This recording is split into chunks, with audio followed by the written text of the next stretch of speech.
नमस्कार दोस्तों। आइए बात करते हैं हम आज फार्मर्स बिल की, जो सरकार ने इंट्रोड्यूस किया है और जिसके अगेंस्ट में फार्मर्स हमारे दिल्ली के आसपास के बॉर्डर्स को ब्लॉक कर दिए हैं और पिछले 20-25 दिनों से जो उसके अप्रोचिंग रोड है उसको ब्लॉक करके वहाँ पे प्रोटेस्ट कर रहे हैं। और उनका कहना है कि अगर ये 6 महीने तक भी चलता है तो वो इसको प्रोटेस्ट को जारी रखेंगे। और विशेष करके हरियाणा और पंजाब के किसान वहाँ पे डटे हुए हैं और इन सर्दियों में दिल्ली की सर्दियाँ जो फेमस है, उस फेमस सर्दी में वहाँ पे डटे हुए हैं।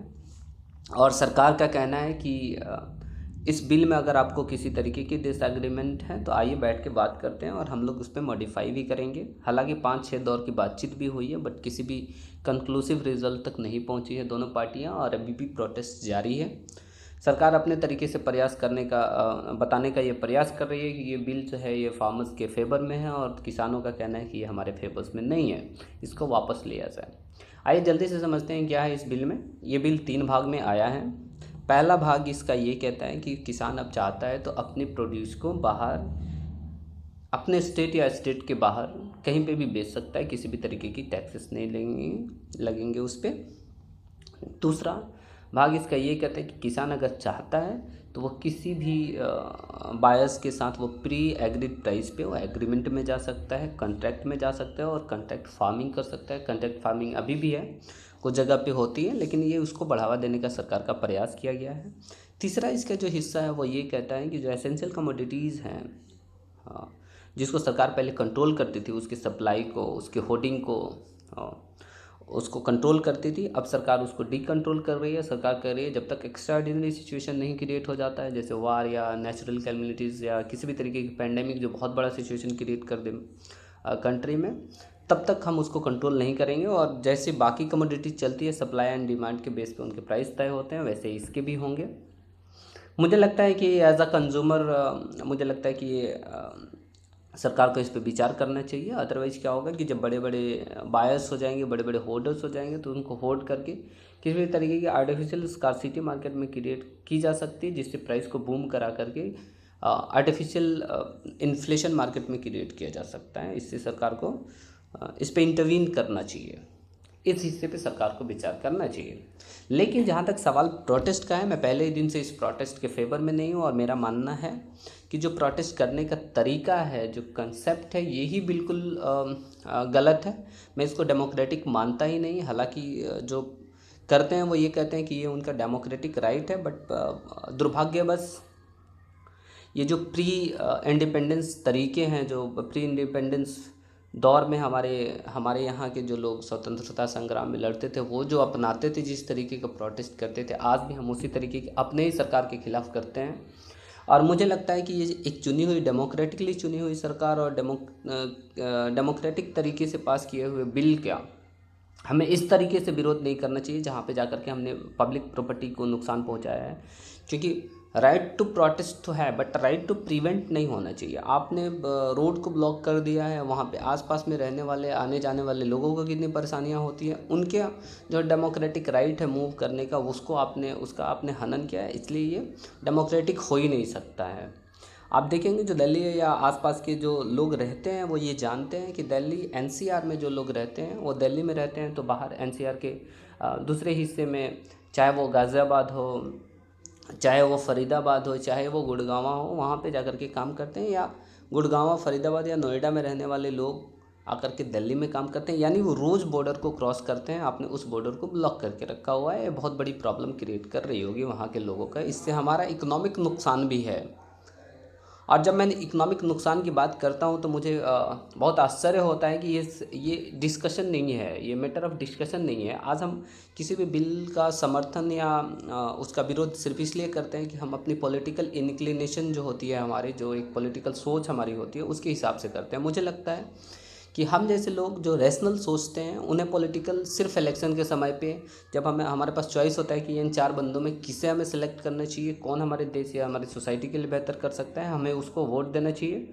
अदरवाइज़ बाकी समय पे जो हम 9 to 6 जो काम करते हैं, जो 8-9 आवर्स अपना डेली काम करते हैं, जिससे हमारा और घर परिवार चलता है, हमें उस पर विचार करना चाहिए, हमें वो काम में इंगेज होना चाहिए। अगर आप किसी पॉलिटिकल पार्टी में हैं और वहाँ पे अगर आप अपना करियर बनाना चाहते हैं, आप जुड़े हुए हैं, तो मुझे किसी भी तरीके का कोई डिफरेंसेस नहीं है वैसे लोगों से, और मैं उनकी रेस्पेक्ट करता हूँ अगर वो करियर के तौर पे उसको ज्वाइन करके करते हैं तो।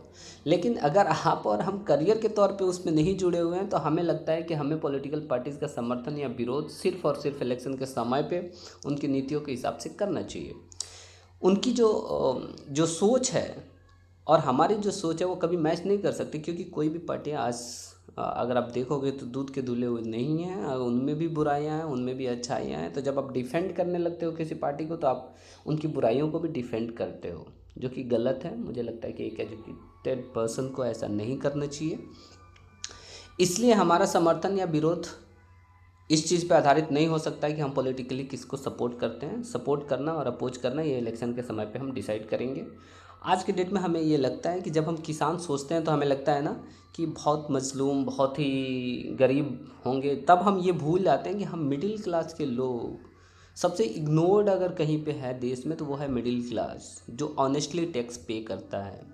आप और हम टैक्स पे करते हैं। आप ज़रा सोचो, 86% किसान ऐसे हैं जिनकी इनकम जिनके पास ज़मीन जो है ना वो 5 एकड़ से भी कम है। आपने देखा होगा हर इलेक्शन में जो भी पार्टियां आती है, सबसे पहला क्या अनाउंसमेंट होता है, जो किसानों के कर्ज होंगे वो माफ़ हो जाएंगे।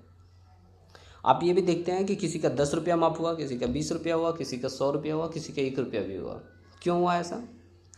क्योंकि जो किसान कर्ज ले रहा है वो बैंक तक पहुंच नहीं रहा था, वो तो साहूकारों से ले रहा था, किसी और से, अपने जानने वाले से कर्ज ले रहा था। जब सरकार माफ़ करती है तो बैंक का कर्ज माफ़ करती है। तो जो किसान को बेनिफिट होना चाहिए था, जो एक्चुअल में नीचे है, उसको तो होता ही नहीं है। और ना ही वो किसान यहाँ पे अभी प्रोटेस्ट कर रहे हैं। आप देखोगे कि हरियाणा और पंजाब के किसान कर रहे हैं, और अगर आप डेटा निकालोगे तो सबसे ज़्यादा अगर अच्छी स्थिति कहीं की किसानों के पूरे देश में है तो वो हरियाणा और पंजाब की है। वो इसलिए नहीं कि वो बहुत बड़े उद्यमी हैं और बहुत मेहनत करते हैं, नहीं है। वो ऐसा इसलिए है कि सरकार जो भी खरीदती है वो हरियाणा और पंजाब से खरीदती है। 94% की जो खरीदारी सरकार करती है, जो पीडीएस के थ्रू, पब्लिक डिस्ट्रीब्यूशन सिस्टम के थ्रू हमारे पास आता है, किसानों को ही फिर से जाता है, दिया जाता है, वो हरियाणा और पंजाब से होता है। बाकी 6% की खरीदारी पूरे देश में होती है। अब आप सोचो, आपने और सुना होगा एमएसपी, मिनिमम सपोर्ट प्राइस है। मुझे लगता है कि दुनिया का पहला ऐसा प्रोड्यूस है जहाँ पे मिनिमम सपोर्ट प्राइस सरकार तय करती है। अदरवाइज़ जो प्रोड्यूस करता है वो मिनिमम रिटेल प्राइस तय करता है, और उस पर हमें ख़रीदना पड़ता है मार्केट में। क्यों ना हम किसानों को भी ये अधिकार मिले कि वो अपना मिनिमम रिटेल प्राइस उसको तय करे और उसके हिसाब से वो मार्केट में बेचे। मुझे नहीं लगता कि हमें किसी भी तरीके की एमएसपी की ज़रूरत भी है। अगर सरकार कर रही है, चलो, ये 1960-65 जब हमारे यहाँ प्रोडक्शन बहुत कम थे तब सरकार ने ये इंट्रोड्यूस किया था। ये उस समय, आज से 60 साल पहले तक के लिए ये सही था। उस समय के हिसाब से ये बहुत बढ़िया चीज़ था, क्योंकि उस समय सपोर्ट की ज़रूरत थी किसानों को। आज मुझे लगता है कि उन्हें इंडिपेंडेंट करना चाहिए, उन्हें बाहर आना चाहिए, उन्हें अपनी प्राइस मार्केट में तय करनी चाहिए और बेचनी चाहिए। उन्हें वही प्रोड्यूस करना चाहिए जिसकी मार्केट में डिमांड है। लेकिन ये किसान डरते क्यों हैं? क्योंकि इनको तो गेहूँ उगाने हैं भाई, सब धान उगाने हैं, क्योंकि सरकार ये खरीदती है और ले जा करके फूड कॉरपोरेशन ऑफ इंडिया के गोडाउन में ले जा करके सड़ाती है। एक डेटा कहता है कि 50% से ज़्यादा जो सरकार एक्वायर करती है, जो खरीदती है मार्केट से, वो ले जा करके इनके एफसीआई गोडाउन में सड़ता है।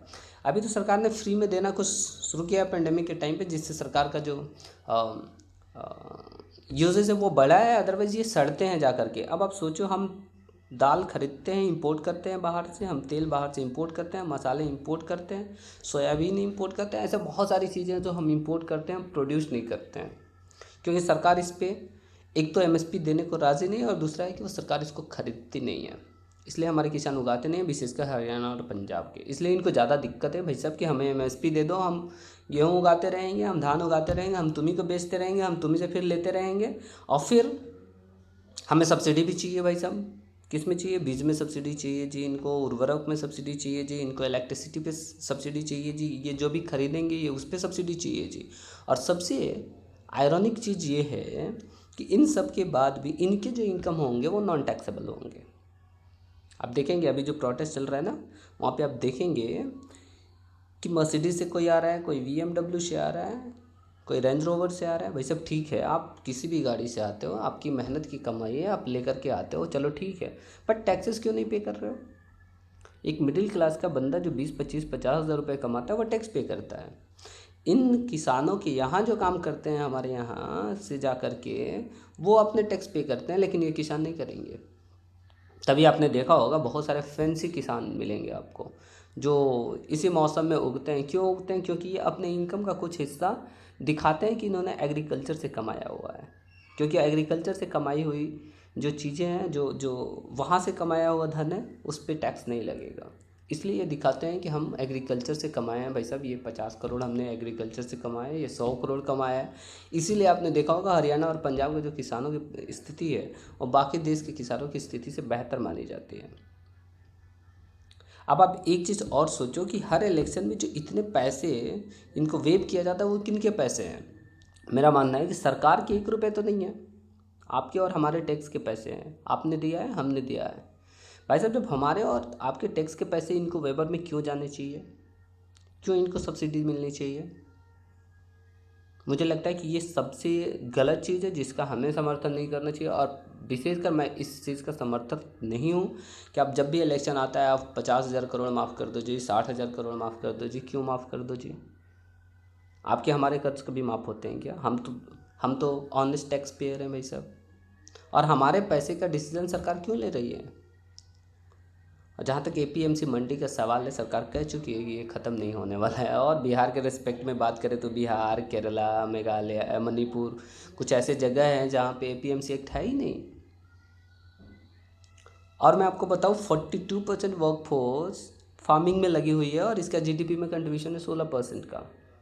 अब आप सोचो, जहाँ पे 42% हमारी वर्कफोर्स लगी हुई है, अगर वहाँ से हमें निगेटिव कंट्रीब्यूशन हो रहा है, जीडीपी में 16% का कंट्रीब्यूशन है 42% के रेस्पेक्ट में, आप सोचो हम आगे जा रहे हैं या पीछे जा रहे हैं?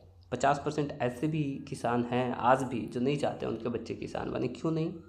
क्योंकि ये वैसा जगह है जहाँ पे सबसे ज़्यादा सपोर्ट गवर्नमेंट देते आ रही है, ऐसा कहा जाता है पिछले 50-60 सालों से, जिसमें 3 लाख से ज़्यादा किसान हमारे सुसाइड कर चुके हैं।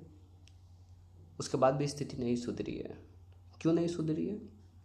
क्योंकि इसको मार्केट करने का किसी ने बढ़ावा नहीं दिया। 91 में आपको याद होगा मनमोहन सिंह फाइनेंस मिनिस्टर थे और नरसिम्हा राव जो हैं उस समय प्रधानमंत्री थे। उस समय इंडियन इकोनॉमी को लिबरलाइजेशन किया गया, मतलब बाहर के लिए ओपन किया गया मार्केट को। उस समय भी इस तरीके के विरोध हुआ करते थे। 7 बार भारत बंद किया गया, क्योंकि उस समय भी लोगों का था कि कॉर्पोरेट घुस जाएगा जी, कॉर्पोरेट बाहर से आ जाएगा तो भारत के जो कॉर्पोरेट हैं उनका नुकसान हो जाएगा। आज हमें ये बताया जाता है कि इसमें कॉर्पोरेट घुसेगा तो नुकसान होगा। क्यों भाई साहब? एजुकेशन में कॉर्पोरेट नहीं घुसा हुआ है, मीडिया में कॉर्पोरेट नहीं घुसा हुआ है, हेल्थ केयर में कॉर्पोरेट नहीं घुसा हुआ है, एयरलाइंस में कॉर्पोरेट नहीं घुसा हुआ है। कौन सा ऐसा सेक्टर है जहाँ पर कॉर्पोरेट नहीं घुसा हुआ है? हर जगह कॉर्पोरेट है। आप और हम कॉर्पोरेट में काम करते हैं, किसी भी तरीके के कॉर्पोरेट में काम करते हैं जिससे आपका हमारा घर चलता है। हम भी उसके हिस्से हैं। सुबह से शाम तक हम जो भी चीज़ें इस्तेमाल करते हैं किसी न किसी कॉर्पोरेट का प्रोड्यूस किया हुआ है या मार्केट किया हुआ है। कितने लोगों को सरकार रोजगार दे रही है? नहीं दे सकती है, प्रैक्टिकली पॉसिबल नहीं है। और आपको मैं एक और चीज़ बताऊं कि एंटी कॉर्पोरेट का जो कंसेप्ट है वो कहीं ना कहीं कम्युनिज़्म से लाया गया है। और उसका कहना ये है कि नहीं जी, ये अंबानी या अडानी ये नुकसान करते हैं, ऐसे बहुत घराने हैं जो देश का नुकसान करते हैं। हो सकता है एजुकेशन में घुसे, एजुकेशन को महंगा कर दिया, हेल्थ केयर में घुसे, हेल्थ केयर को महंगा कर दिया। I don't accept it, but option क्या है आपके पास? ये महंगा तो कर दिया, बट कितने लोगों को रोजगार इसने दिया है, कितने लोगों का घर चल रहा है, ये भी तो हमें देखना पड़ेगा। हम सिर्फ विरोध के लिए नहीं कर सकते हैं। अभी भी सरकार डी इन्वेस्टमेंट करती है पीएसयू में, तो हमें लगता है कि सरकार ने बेच दिया। चलो, हमें बुरा लगता है इस चीज़ से। डी इन्वेस्टमेंट करती है, प्राइवेटाइजेशन करती है, हमें अच्छा नहीं लगता। लेकिन क्या आप और हम नहीं जानते कि गवर्नमेंट जो ऑर्गेनाइजेशन है, पीएसयूज़ की ही बात कर लो, 350 के आसपास अभी पीएसयूज़ देश में हैं, जिसमें से 90% से ज़्यादा पीएसयूज़ हैं और लॉस मेकिंग है। अकेले इंडिया पोस्ट 15,000 करोड़ से ज़्यादा का नुकसान करती है।